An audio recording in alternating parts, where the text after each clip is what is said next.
السلام علیکم ویورز، میرا نام ہے ڈاکٹر احمد ہے۔ آج کا یہ تیسرا سوال ہے کہ امت محمدی صلی اللہ علیہ وآلہ وسلم اور امت مسلمہ کے ساتھ عیسیٰ علیہ السلام کا کیا تعلق ہے، اور عیسیٰ علیہ السلام کا قرآن و احادیث کے مطابق کیا عقیدہ ہونا چاہیے، یہ آج انشاءاللہ ڈسکس کیا جائے گا۔ اگر قرآن کے مطابق دیکھا جائے تو عیسیٰ علیہ السلام کے بارے میں جو واضح طور پہ آتا ہے کہ اللہ تعالیٰ نے انہیں کھلے معجزات دیے تھے، حتیٰ کہ انہیں بچپن میں بولنے کی وسعت دی جس وقت وہ گود میں تھے، جس وقت کوئی بچہ بول نہیں سکتا، لیکن مریم علیہ السلام نے ان کی طرف اشارہ کیا تو وہ بول اٹھے۔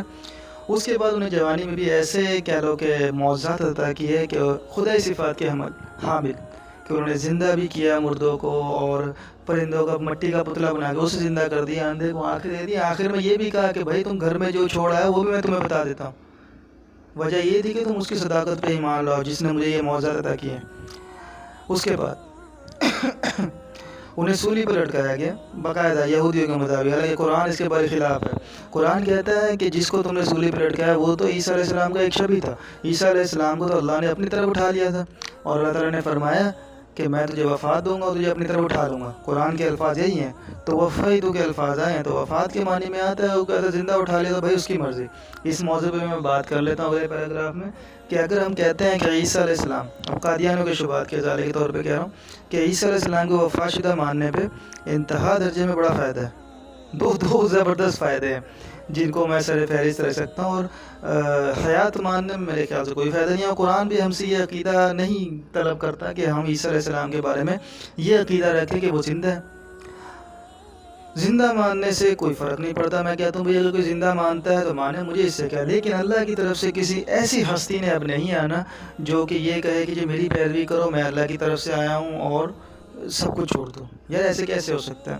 حکمران کے اطاعت واجب ہے، جو اگر میں الگ سے ڈسکس کر سکتا ہوں اس معاملے کو کہ عیسیٰ علیہ السلام احادیث کے مطابق بھی نہ نبوت کا دعویٰ کریں گے، نہ وہ کوئی اور معاملہ کریں گے، بلکہ وہ آئیں گے اور چلے جائیں گے، کسی کو پتہ بھی نہیں چلے گا وہ کس شکل میں آئے تھے، کیسے آئے تھے، کس طریقے سے آئے تھے، حکمران کی حیثیت سے آئیں گے، یہ واضح ہے۔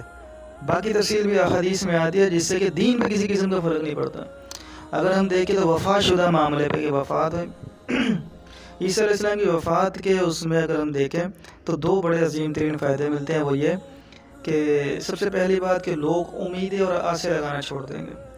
بھیا آج لوگ جتنے جاہلیت میں پڑے ہوئے ہیں وہ اسی وجہ سے پڑے ہوئے ہیں کہ عیسیٰ علیہ السلام آئیں گے اور وہ دین کو نافذ کریں گے۔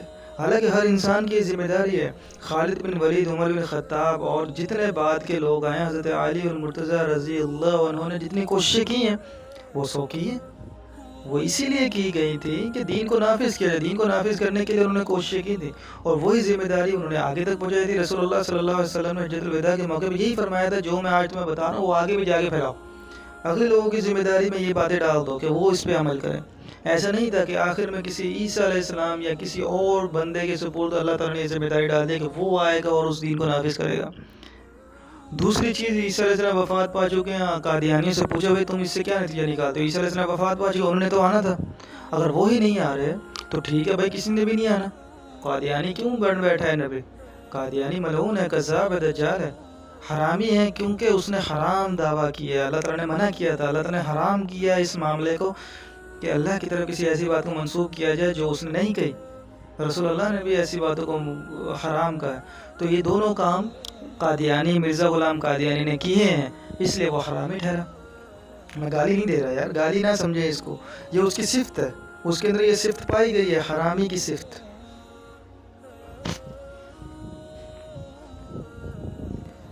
تو یہ وہ دو فائدے تھے جو عیسیٰ علیہ السلام کو وفات شدہ ماننے پہ انسانیت کو، مسلمانوں کو ملیں گے۔